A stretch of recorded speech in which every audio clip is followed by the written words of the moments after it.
Muito obrigado pelas amáveis palavras, Paulo. Eu pedia só ao secretariado, já consigo, que me permitisse partilhar, que estava a tentar partilhar e não conseguia, e penso que agora já estão a ver os meus slides. Eu, em primeiro lugar, gostaria de dizer que espero não defraudar as expectativas que o Paulo estabeleceu de uma forma tão elevada, porque, obviamente, na meia hora que tenho para falar e para eventualmente ainda discutirmos alguma coisa, é completamente impossível falar sobre todas as dimensões daquilo que é a participação da Organização Mundial de Saúde na resposta à Covid-19, agregando, e é bom dizer sempre isto, as vontades, os meios e os recursos dos Estados-membros e de diferentes estruturas. É bom dizer também que a Organização Mundial de Saúde tem um contexto de ação e tem um mandato, que é o mandato atribuído pelos Estados-membros e definido pelos Estados-membros.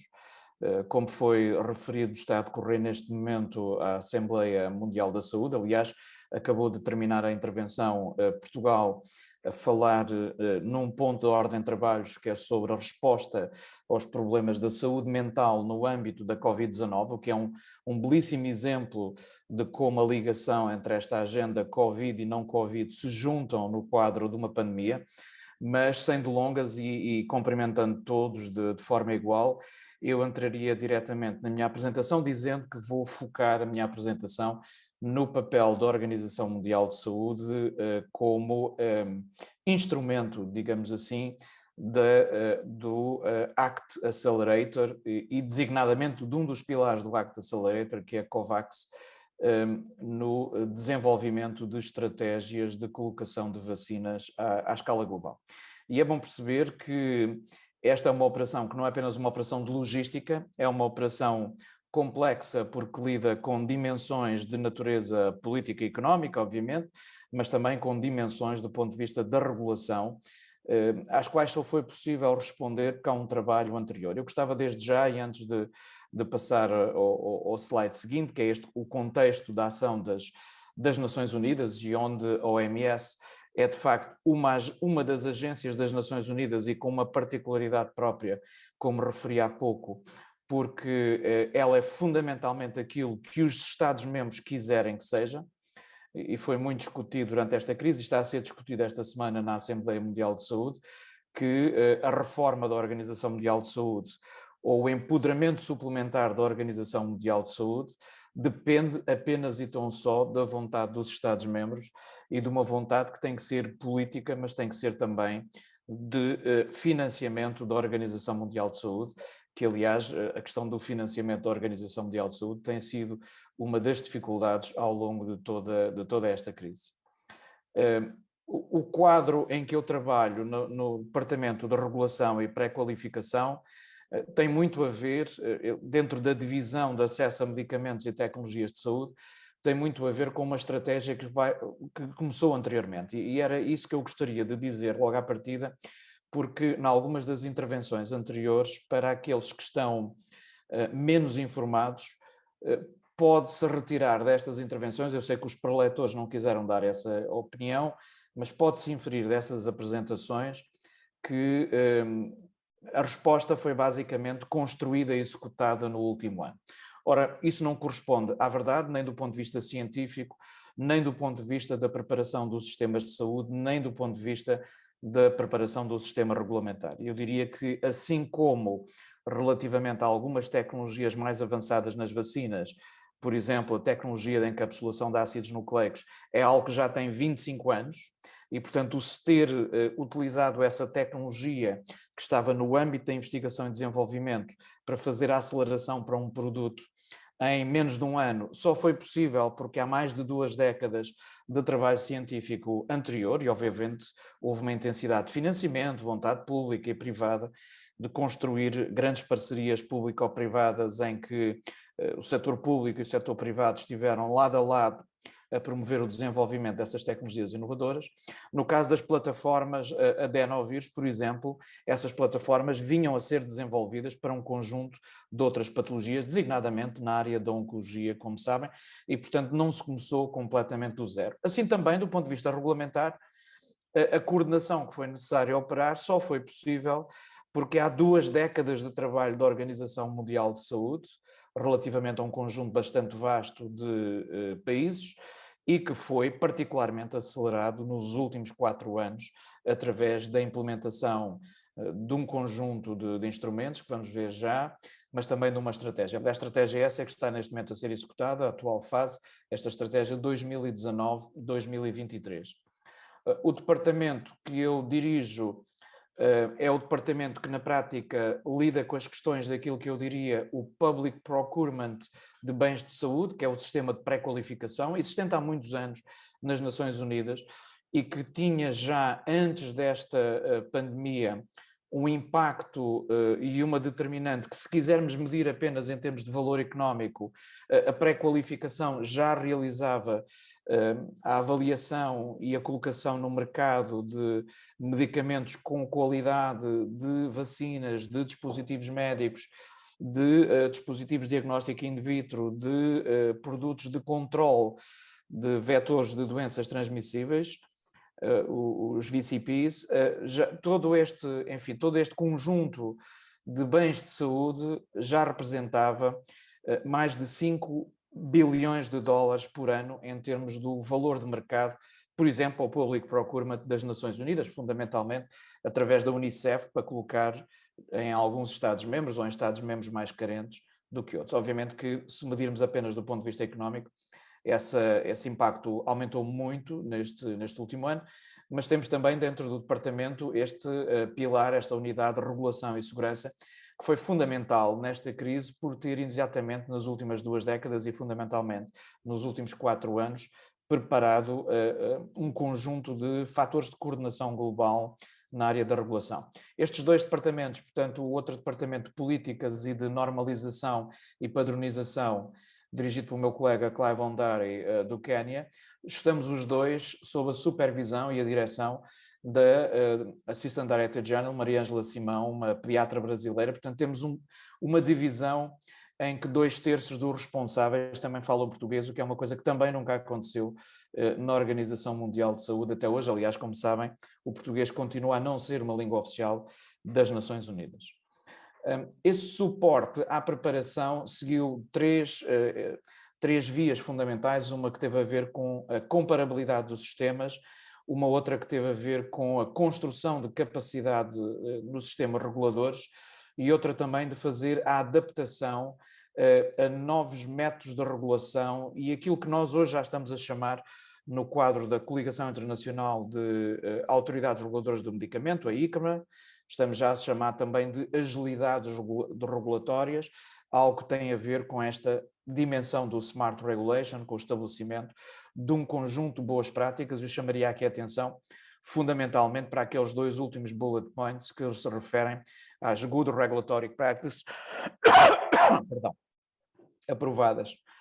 pela OMS e também este princípio do WHO Listed Authorities, que aliás vai ser implementado nos próximos meses. Vamos ter uma consulta pública dentro de semanas, um estudo piloto antes do final do ano e a implementação operacional a partir de janeiro. Peço imensa desculpa. E, portanto, apenas porque todo este trabalho já estava a ser feito e ele, no fundo, define, através de um conjunto de mecanismos de avaliação e de autoavaliação, coordenados com a totalidade dos Estados-membros, alguns princípios gerais e, no fundo, como vos disse, implementado nos últimos 4 anos. Este é o design geral do sistema de pré-qualificação que foi adaptado nesta fase para o Emergency Use Listing de vacinas, mas também de diagnóstico in vitro, e já agora chamaria aqui a atenção a importância fundamental que os meios de diagnóstico in vitro estão a assumir no momento em que é preciso lidar também com as variantes do SARS-CoV-2 e poder ter instrumentos de detecção utilizáveis em cada momento nos diferentes sistemas de saúde. A OMS, além do trabalho que nós realizamos, tem obviamente mais 7 departamentos que realizam um conjunto de outras operações, um dos quais, aliás, uma missão que vem da pandemia da gripe, enfim, um conjunto de laboratórios de biologia molecular que funcionam como observatório da evolução viral e que tem sido muito útil nesta fase da pandemia. Aquilo que nós fazemos é, obviamente, como tudo o que se faz no quadro da OMS, determinado pelos Estados-membros. A estratégia que tem vindo a ser implementada e que foi muito útil nesta fase resulta da Resolução 6720, aprovada por uma anterior Assembleia Mundial da Saúde. Nós estamos a realizar esta semana a 74ª, o que significa na prática que estamos a falar de decisões tomadas há cerca de 7 anos no quadro da Assembleia Mundial de Saúde, e esta linha temporal que eu gostaria que fossem percebendo através de um conjunto de redes com outras entidades em diferentes setores de atividade, com diferentes tecnologias de saúde, e realizando aquilo que é uma avaliação a 360 graus para a totalidade do ciclo de vida do medicamento e do ciclo de vida da atividade reguladora pré e pós comercialização. Isso levou a que cerca de 4 anos atrás começasse a ser implementada uma ferramenta, o Global Benchmarking Tool, que tem na prática associado a ele próprio este IDP, Institutional Development Plan, através do qual a OMS ajuda e promove o avanço e a passagem a níveis mais avançados de exigência das autoridades reguladoras. E este é, no fundo, a análise tipificada do trabalho que foi feito até agora, em que temos praticamente cerca de 50 países que estão neste nível de maturidade 3 e 4, e temos, infelizmente, cerca de 144 países num nível de maturidade 1 e 2. Estes níveis de maturidade eu vou-me dispensar de apresentar aqui, mas tem um conjunto de indicadores que estão incluídos nesta ferramenta que é o GBT. Hoje chamamos-lhe o GBT+, porque além dos medicamentos inclui também vacinas e derivados de plasma. Nós estamos neste momento a realizar um trabalho enorme no sentido de passar vários dos países que se encontram ainda num estadio ML2 para ML3, para podermos ter esta coordenação reguladora ao nível global, operacionalizada com aquilo que nós chamamos, obviamente, enforcement e oversight, ou seja, a capacidade de uma autoridade reguladora no terreno poder apoiar um conjunto de políticas, sejam elas, obviamente, o que se passa neste momento com a distribuição das vacinas e o registro local das vacinas Covid-19, como o que se vai passar no momento imediatamente seguinte, que é o de reforço da capacidade de produção à escala global, que não basta construir fábricas, vai ser preciso também reforçar a componente reguladora ao nível de cada um dos países que poderá vir a ser alvo desses investimentos vultuosos. Quando falei há pouco de financiamento da Organização Mundial de Saúde, é algo que é importante partilhar convosco também. Além dos Estados-membros que nos financiam, estes são os nossos financiadores em termos das atividades que realizamos no Departamento. E a esmagadora maioria do financiamento com que trabalhamos e com o qual pagamos os salários dos nossos colaboradores e realizamos atividades nos Estados-membros vem fundamentalmente destes financiadores, das voluntary contributions, e não propriamente das assessed contributions dos Estados-membros, como seria eventualmente expectável por muitos de vós. Nós procedemos também ao longo destes anos à montagem de um conjunto de redes de colaboração, já referi aqui a ICMRA, e no quadro da resposta à Covid-19 foi então constituído logo no início o Access to Covid Tools, o ACT Accelerator, que é uma parceria de 7 instituições que têm, enfim, uma colaboração que já vamos ver está disposta com diferentes níveis de intensidade. Uma missão fundamental que é o de permitir o acesso com equidade, o acesso global e com equidade bens de saúde que são quality assured, o que significa que têm que ter um processo de avaliação próprio com os melhores estándares internacionais, mas têm que ter também um acompanhamento ao nível local por autoridades reguladoras locais e, neste caso, muitas vezes com o apoio da OMS e do nosso departamento. Os principais pilares estão aqui referidos, eu peço desculpa que há ali um erro no cabeçalho do slide, aqueles next to 12 to 18 months. Aliás, peço desculpa por o slide estar em inglês, mas como sabem, é muito mais fácil a partir das apresentações que nós já temos, e o português infelizmente não é a língua oficial. A COVAX é este stream, este pilar que está definido aqui a meio, que tínhamos desde o início do ano um objetivo de distribuir cerca de 2 mil milhões de doses até ao final de 2021. É um pilar que é coordenado conjuntamente pelo CEPI, pela Gavi e pela Organização Mundial de Saúde, e com o apoio logístico na entrega das vacinas da Unicef que é absolutamente essencial. Se repararem bem, a Organização Mundial de Saúde é a única instituição que participa em todos os pilares do Act Accelerator, e, portanto, muito mais departamentos do que o departamento que eu dirijo neste momento. Na COVAX, nós funcionamos também com um conjunto de grupos de trabalho dirigidos, os chamados SWAT Teams, estes três fundamentais, da área da ciência, da investigação, um outro da área do desenvolvimento clínico e das operações e, finalmente, um terceiro na área da produção, do manufacturing. Estes três funcionam depois de uma forma agregada, vertendo opinião e vertendo questões para este Regulatory Advisory Group, o RAG, onde estão sentadas a várias entidades reguladoras, enfim, sem querer ser exaustivo, a FDA, a European Medicines Agency, a Health Canada, a MHRA do Reino Unido,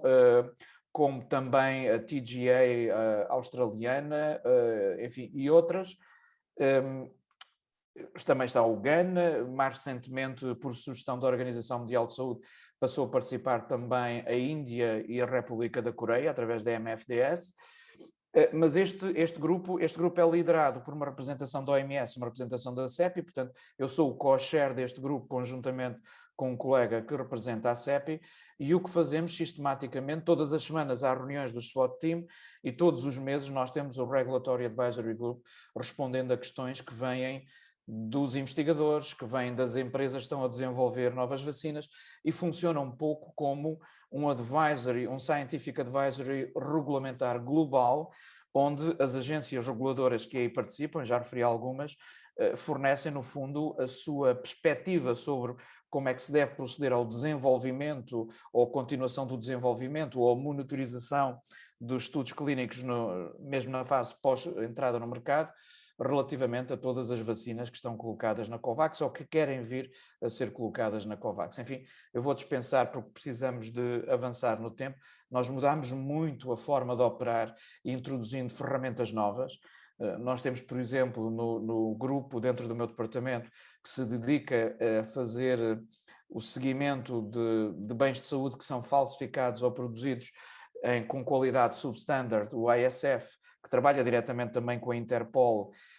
mas que também trabalha com a farmacovigilância em algumas áreas. Nós estamos, por exemplo, a desenvolver ferramentas que são de blockchain para fazer a agregação de dados. Portanto, não se trata apenas de utilizar os velhos procedimentos regulamentares, trata-se de utilizar também tecnologias altamente diferenciadas no trabalho que é feito e fazê-lo de uma forma que seja inclusiva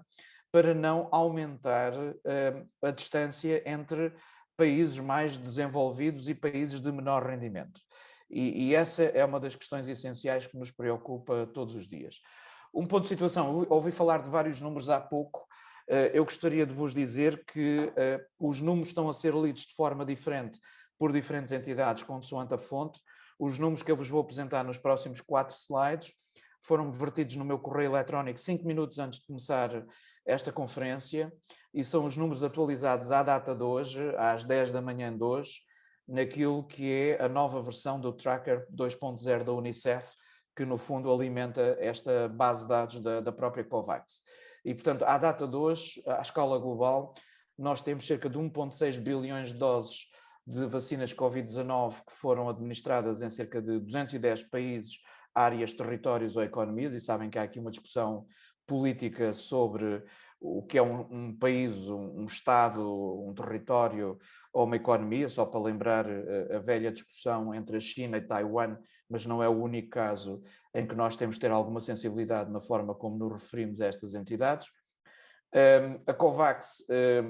como foi dito anteriormente, com um impacto muito abaixo daquilo que nós esperaríamos nesta fase. Enviámos cerca de 71,8 milhões, cerca de 72 milhões de doses para 123 países participantes e, portanto, eles estão aqui assinalados a amarelo. Alguns destes países,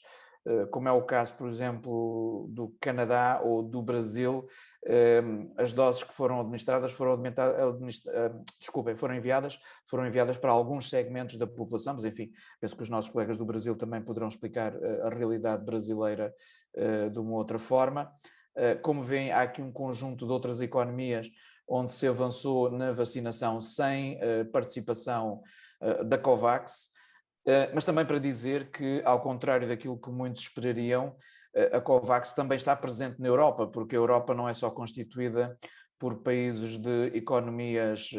mais ricas ou economias mais desenvolvidas, mas também com países, nomeadamente o cluster dos Balcãs ou a Ucrânia, ou um conjunto de países que fazem parte da região euro da OMS, mas que foram membros da ex-União Soviética e que estão na Ásia Central e outros, que fazem parte também da plataforma COVAX e são, de facto, também alimentados, digamos assim, pela plataforma COVAX.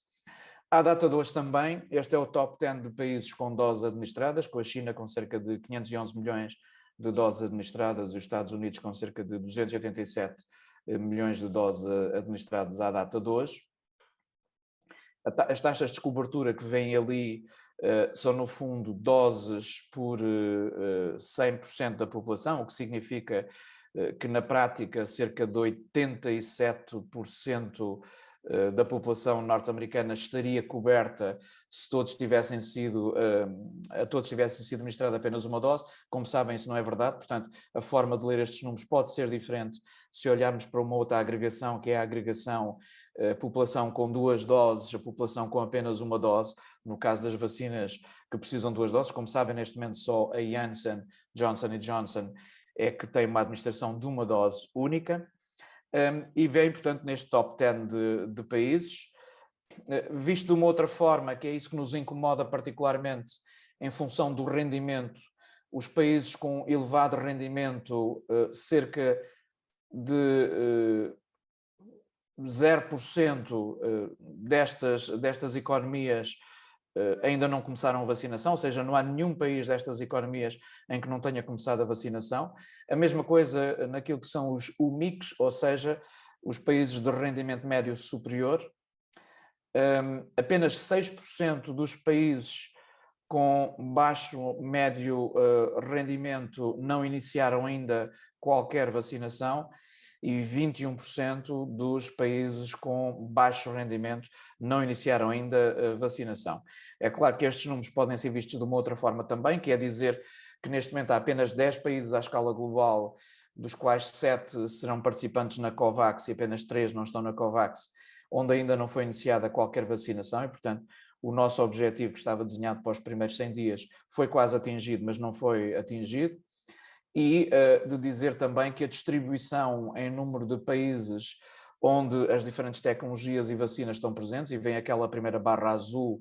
que tem várias vacinas, todas elas utilizando a tecnologia da AstraZeneca, e portanto essa tecnologia está presente em 172 países, a tecnologia da Pfizer presente em 113 países e por aí fora. E depois o número que de facto choca, e choca bastante, enfim, Paulo, não são 0,3%, mas são 0,8%, o que não é também particularmente satisfatório de pessoas em países de mais baixo rendimento que foram vacinadas até agora, contra 53,5% de pessoas que já tiveram uma qualquer dose de vacina, ou as 2 doses, no caso dos países de mais elevado rendimento. Ou seja, há um conjunto de países nos quais já ultrapassamos os 50% da população com algum tipo de vacinação, enquanto nós temos ainda um conjunto bastante significativo de países onde existe sim vacinação, mas numa percentagem muito reduzida da população. Gostaria de partilhar convosco, porque esta para mim também foi uma experiência nova, embora, enfim, esteja ligada à regulação no setor público ou no setor privado há cerca de 26 anos, é a primeira vez que tenho esta experiência com a Organização Mundial de Saúde, e houve particularmente aqui 2 momentos bastante emotivos, um deles, obviamente, a intervenção do Anthony Fauci no Executive Board da OMS em fevereiro, o momento em que nós podemos dizer virar a página e a relação complexa com os Estados Unidos que se viveu nos últimos 4 anos foi ultrapassada, mas particularmente este, e aí não tenho nenhum problema em dizer que não fui sequer a única pessoa na OMS que não conseguiu conter as lágrimas no dia em que vimos as primeiras doses de vacina a chegarem ao aeroporto de Accra através de um voo da Emirates, a plataforma COVAX, Gavi e a Unicef a fazerem a parte da logística, e estas são as primeiras vacinas a chegarem à África, alguns dias apenas depois de termos aprovado o Emergency Use Listing das vacinas da AstraZeneca, nomeadamente da SII, produzida na Índia. Para além dessa aprovação, eu tinha aqui enfim, o exemplo da Guiné-Bissau, poderíamos falar de vários exemplos, não vamos falar, mas basicamente o que se passa com todos os países é uma complexidade bastante grande que tem que ser operacionalizada entre a OMS, a Gavi, CEPI, Unicef, cada um dos países, a autoridade reguladora, os transportadores, depois os transportadores locais, o sistema de saúde, e portanto é uma logística muito pesada em que todos têm trabalhado e dado o seu esforço de uma forma absolutamente notável. E eu gostaria aqui talvez de partilhar convosco o exemplo no nosso departamento de um determinado dia em que me fui deitar às 2 da manhã e tínhamos um problema particularmente complicado, e posso dizê-lo aqui, porque não estão presentes, com a Nigéria, para resolver, em termos do registro local da vacina que ia ser enviada pela plataforma COVAX. E quando me levantei às 6 da manhã, o problema estava resolvido, e nós estamos praticamente no mesmo fuso horário, apenas porque, quer do lado da Nigéria, quer do lado da OMS, houve gente que não dormiu nessa noite e que esteve ao telefone e no computador a resolver todos os pequenos, grandes detalhes que são necessários para materializar aquilo que é a colocação no terreno depois das vacinas propriamente ditas. Este é um processo, como nós dizemos, end-to-end, com, enfim, a participação de muita gente em muitas das estruturas da OMS ao nível do headquarters aqui em Geneve, mas também ao nível dos offices regionais e ao nível dos country officers, depois também com as autoridades reguladoras nacionais, com os ministérios da saúde dos Estados-membros, com um conjunto de NGOs, com outras plataformas que não foram aqui referidas também, mas um esforço enorme que mobiliza muita gente até podermos chegar àquele momento em que a vacina chega ao braço de alguém num determinado país. Eu vou passar mais rapidamente só para sinalizar que, além desta componente regulamentar, há uma componente que tem a ver depois com os planos de vacinação e com a implementação dos planos de vacinação, que tradicionalmente na OMS é dirigido pelo IVB, que é um outro departamento, e que é assessorado por um comitê, o SAGE, que no fundo estabelece as recomendações de política, eu diria, pós-emergency use listing, relativamente àquilo que deve ser feito em termos de políticas de vacinação. Há um trabalho intenso muito grande entre o Technical Advisory Group, que promove,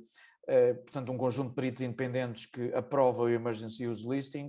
o grupo de trabalho da farmacovigilância, que no fundo começa o trabalho com a avaliação dos planos de risco ainda antes da aprovação da EUL e depois do deployment nos Estados, e ambos estes grupos estão dentro de unidades e de grupos de trabalho dentro do meu departamento, e depois com o IVB, com o SAGE e com um conjunto de Regional Officers e Country Officers em termos da monitorização. São alguns exemplos, enfim, das recomendações depois adaptadas pelo SAGE relativamente a isso. Eu terminaria eventualmente com este slide para dizer que nós estamos simultaneamente a lidar com os problemas do dia de hoje, mas também na planificação e na preparação para o dia da amanhã. E há um dia da amanhã que nós não queremos ver chegar, mas que pode chegar e relativamente ao qual seríamos completamente incompetentes nas nossas funções e irresponsáveis se nós estivéssemos desde já a preparar-nos para um worst case cenário que nenhum de nós gostaria que chegasse. E, portanto, nesse sentido, existem diferentes departamentos no OMS que trabalham de uma forma agregada num grupo de monitorização das variantes. É um grupo que geralmente, às sextas-feiras, quando reunimos, para terem a noção da dimensão disto, tem cerca de 60 pessoas de 8 departamentos, com vários streams diferentes, desde a parte da padronização laboratorial à monitorização do ponto de vista da biologia molecular, terminando no endpoint com as questões regulamentares relativamente ao desenvolvimento de novas vacinas, aos estudos clínicos de comparabilidade entre as atuais vacinas e futuras vacinas que venham a ser necessárias. Nós estamos a realizar este trabalho de preparação, um trabalho que é feito dentro da OMS em primeiro lugar, e depois através do nosso departamento e com o ICMRA, onde estão 34 agências reguladoras, e é com prazer que posso dizer que desde há 2 semanas contamos com a presença do Infarmed como membro observador, ou membro associado nesta fase do ICMRA, e esperamos que, passado aquele período de janela que é obrigatório, como membro associado, venha a ser membro de pleno direito da ICMRA. É um passo de gigante para esta comunidade de língua portuguesa ter uma agência reguladora de língua portuguesa ali participante ao lado da Anvisa, que também já lá estava presente há bastante tempo, e portanto quer a Anvisa, quer o Infarmed, eu diria, tem agora também esta responsabilidade dupla, conjuntamente com a OMS, que estará sempre ao dispor, obviamente, de estabelecer a ligação com as outras entidades reguladoras deste mundo de expressão portuguesa, para canalizar toda a informação que é vertida a partir dessas 34 grandes agências reguladoras. Nestes grupos de trabalho internacionais, como penso que percebem, a OMS tem que ter sempre apenas o estatuto de observador, porque nós não podemos estar na mesma sala com os Estados-membros e ter o estatuto que os Estados-membros têm, porque nós somos, de alguma forma, a resultante daquilo que os Estados-membros quiserem também fazer. E, portanto, nesse sentido, o nosso papel em qualquer destas estruturas internacionais,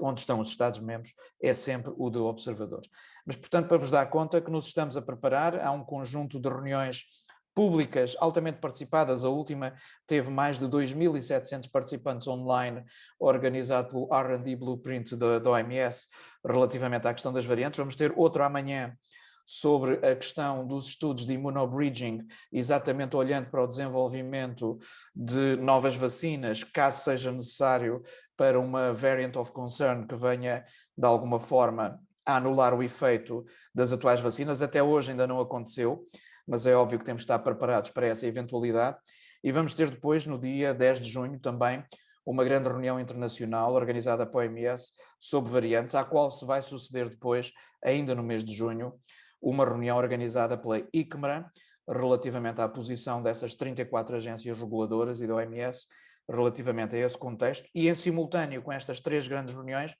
vamos ter cerca de uma dezena de reuniões nas próximas 5 semanas sobre variantes organizadas por diferentes grupos de trabalho, quer na COVAX, quer em outras estruturas onde também participamos. E, portanto, eu iria passar os slides que tinha aqui a seguir, que são basicamente a explicar aquilo que estamos a fazer nas variantes, e passava diretamente para este último slide, que são, no fundo, as key messages relativamente ao trabalho que estamos a realizar neste momento nas variantes. Um grande alinhamento regulamentar, aliás, posso-vos dizer que é gratificante para alguém que está na posição em que eu estou. Até ao dia de hoje, a posição das autoridades reguladoras sobre aspectos em concreto que têm a ver com as autorizações pré-colocação no mercado, vamos lhe chamar assim, têm sido basicamente coincidentes. Aquilo que tem tido divergência do ponto de vista da utilização das vacinas tem-se situado ao nível dos planos de vacinação nacional. E esse, obviamente, enquanto, enfim, funcionário das Nações Unidas, em primeiro lugar, e da OMS em particular, não me compete, nem o meu estatuto me permite comentar as decisões de Estados-membros, mas gostaria que percebessem isso. Não é ao nível regulamentar que houve desalinhamento nas decisões, mas ao nível das políticas de vacinação, o que significa que há uma discussão depois desta crise a fazer também sobre a colocação de cada um destes segmentos a uma escala global, percebendo que todos temos que trabalhar em conjunto para atingir o objetivo fundamental que nos pretendemos. Paulo, penso que demorei um pouco mais, demorei cerca de 4 minutos a mais do que o tempo que me estava atribuído, mas pararia aqui, interromperia então a partilha da tela para permitir algumas questões que possam surgir ou passar a condução dos trabalhos ao professor Paulo Bosso. Muito obrigado. Muito obrigado, Rogério. Acho que foi uma apresentação absolutamente completa. Não poderíamos ter um interlocutor mais à altura que você. Nós ficamos muito satisfeitos de ouvir como a resposta da Organização Mundial da Saúde traz esperanças para o mundo. A organização tem sido definitivamente reconhecida como a grande liderança, não só a autoridade sanitária por definição, mas pela ação, não é? Eu queria muito que você levasse o nosso abraço para Mariângela, uma querida amiga com quem você trabalha, e ao próprio diretor-geral, Tedros Adhanom, que tem sido um gigante, né? Além de vocês serem gigantes, cada um na ação que desempenham. Eu gostaria de que você comentasse, se for possível, um comentário sobre o que se espera da possibilidade da produção local, porque eu sei que dia 21 de junho vai haver aquela reunião, não é, sobre os produtores locais, e nós sabemos que tem uma luta, digamos, uma queda de braço entre os países desenvolvidos e os países mais ligados aos países em desenvolvimento na Organização Mundial do Comércio. Quer dizer, é um quadro muito complexo, porque implica em transferência voluntária, compulsória, outro modelo. Então, eu gostaria que você juntasse essas duas coisas e faria uma pergunta adicional. A velocidade com que a OMS desejaria prover os países pelo mecanismo COVAX seguramente está aquém daquilo que ela gostaria. Que alternativa vocês estão desenhando para, digamos, ampliar, né, digamos, o fornecimento de vacinas pelo mecanismo COVAX, já que você tão bem acentuou essa dificuldade? Obrigado. Muito obrigado pelas questões. Eu começaria pela segunda, não esquecendo a primeira, que é muito importante, mas começando pela segunda pergunta, dizer também, e foi dito há pouco por um dos intervenientes, que era muito importante aprovar mais vacinas, e é certamente muito importante aprovar mais vacinas, mas o aprovar mais vacinas não traz mais vacinas, pelo menos à escala e com o volume que é necessário para suprir as deficiências atuais. Há um conjunto de factos, enfim, não vamos aqui relatar a história que toda a gente a conhece, o que se passou na Índia, o que está a passar na Índia, que levou a fazer um shutdown da exportação de vacinas a partir da Índia, e no fundo o motor da COVAX estava a ser a SII, com uma vacina de tecnologia AstraZeneca, e portanto há umas centenas de milhões de doses que deviam estar a ser distribuídas neste momento, que não estão, porque basicamente toda a exportação de vacinas a partir da Índia está congelada, enfim. Esperemos que venha a ser levantada a partir de agosto ou o mais rápido possível, quando as autoridades indianas entenderem que o devem fazer, mas isso obviamente esteve e está a ter um impacto brutal naquilo que é o deployment da COVAX e nos milhões de pessoas que já vacinadas com a primeira dose precisam da segunda dose e que estão sob a responsabilidade da COVAX. E esse é um drama que vivemos aqui todos os dias, é uma pressão enorme que temos sobre nós para encontrar soluções. Penso que há um início, e eu aqui vou ser cauteloso, um início de solução para esse problema que resulta da Declaração de Roma, que foi emitida na semana passada, e eu gostava que vissem no quadro da Declaração de Roma, há um compromisso, que enfim será provavelmente mais no terceiro quadrimestre do que no segundo, ou a partir do terceiro quadrimestre, no terceiro e quarto quadrimestre, há um compromisso por parte da Pfizer, da Moderna e da Janssen de colocarem à disponibilidade cerca de 1,3 bilhões de doses destas três vacinas. Isso significa, se for concretizado, significará com um atraso enorme, com custos de saúde que vamos pagar todos por este atraso, com o risco enorme que estamos a correr, porque quanto mais tempo demorarmos a vacinar, maior hipótese nós temos de termos uma variante que venha a levantar-nos um problema relativamente à eficácia das vacinas. Mas se conseguirmos operacionalizar aquilo que foi dito em Roma e que está na declaração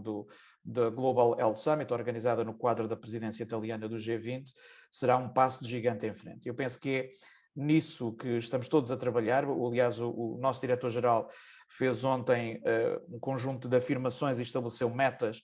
na inauguração, no discurso inaugural da Assembleia Mundial da Saúde. Eu tenho aqui os números ao meu lado, que é para não dizer nenhuma asneira, para dizer claramente que o objetivo até setembro é termos 10% da população de cada país vacinada e termos até ao final do ano 30% da população de cada país vacinada. Eu gostaria só de dizer que estes objetivos do diretor-geral Tedros Adhanom Ghebreyesus não são propriamente objetivos, são obviamente ambiciosos, mas que sejam completamente desligados da necessidade, porque já anteriormente, eu tenho aqui essa nota, a diretora do Fundo Monetário Internacional, Kristalina Georgieva,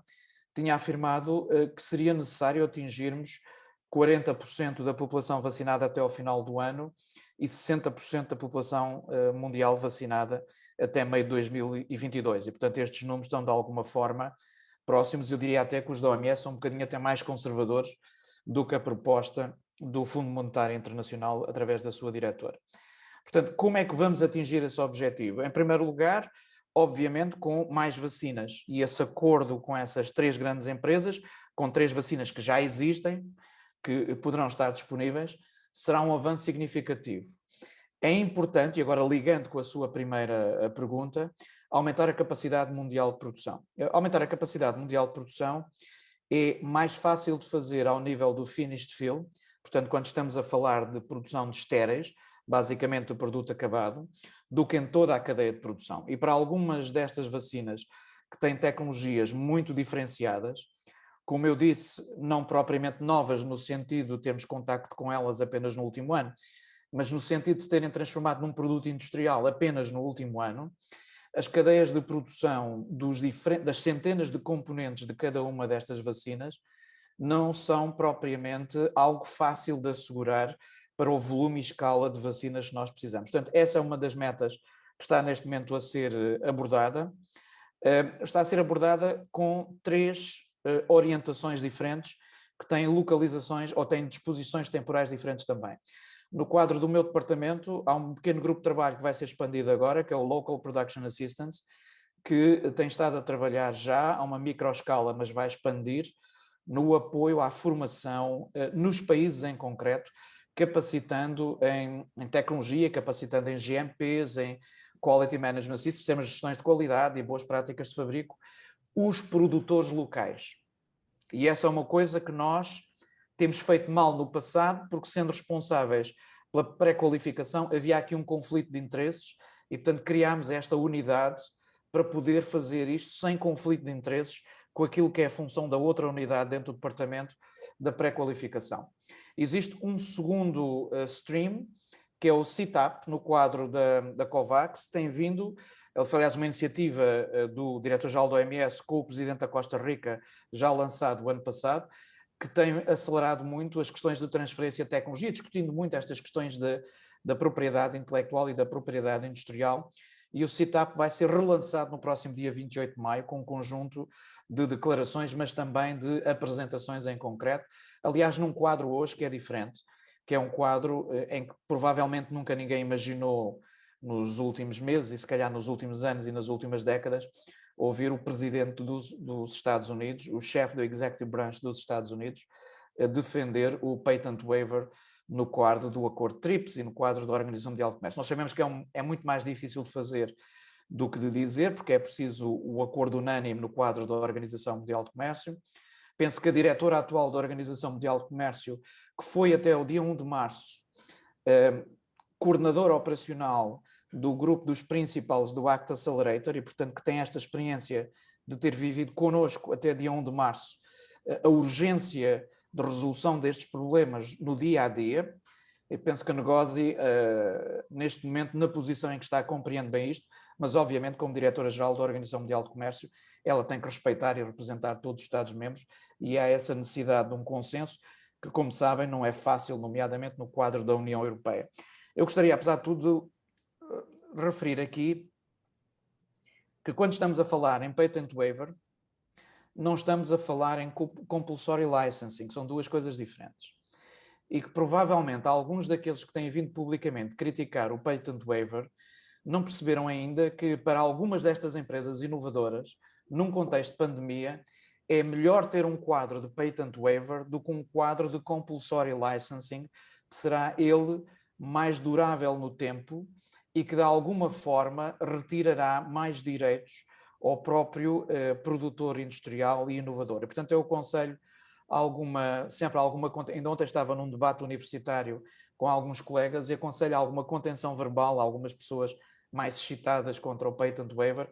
porque provavelmente as empresas inovadoras perceberão hoje que é muito melhor ter um sistema de patent waiver do que ter um sistema de compulsory licensing, e se calhar não é por acaso que o presidente dos Estados Unidos faz esta proposta neste momento, e se calhar a proposta até terá algum quadro para avançar, até por consenso, no quadro da Organização Mundial de Comércio. Vamos ver nas próximas semanas. Em termos do aumento da capacidade de produção, dizer ainda que neste momento há um novo grupo de trabalho, começou a trabalhar há 3 semanas, e no qual, além destes parceiros da COVAX, e é um prazer ver a participam industriais, de organizações industriais à escala global, da indústria inovadora e da indústria de genéricos, mas também o Departamento de Saúde do governo norte-americano e também uma representação de um conjunto de pessoas que representam diretamente a Casa Branca no grupo de trabalho. E, portanto, esse grupo estabeleceu 3 streams operacionais, em que o stream 1 e 2 vai lidar fundamentalmente com as questões de aumento da capacidade de produção imediata, e isto tem muito a ver com o finished field, porque é muito mais difícil de fazer na parte da síntese ou da preparação do princípio ativo propriamente dito. E depois tem um terceiro stream, que eu, apesar de não ter um impacto muito imediato, eu chamo a atenção para a inovação, e esse é coordenado pelo OMS,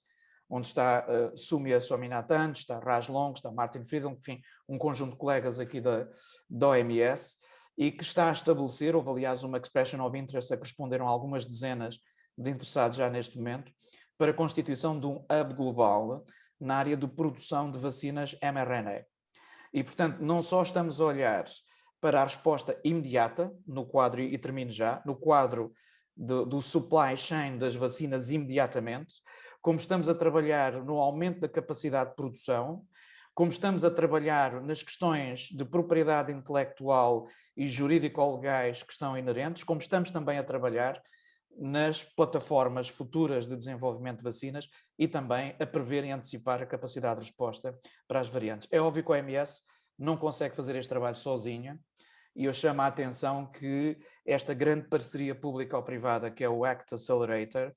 foi de facto o instrumento fundamental para juntar centenas de organizações e de Estados à volta da mesa, não só com o financiamento, mas também com a expertise, com a vontade e com a capacidade de trabalho, para irmos respondendo com a angústia própria de não estamos a responder com a velocidade que gostaríamos, mas de sabermos o que estamos a fazer e a resposta que estamos a preparar para as fases atuais e para as próximas fases desta pandemia, que vai estar connosco muito mais tempo do que todos nós desejaríamos, certamente.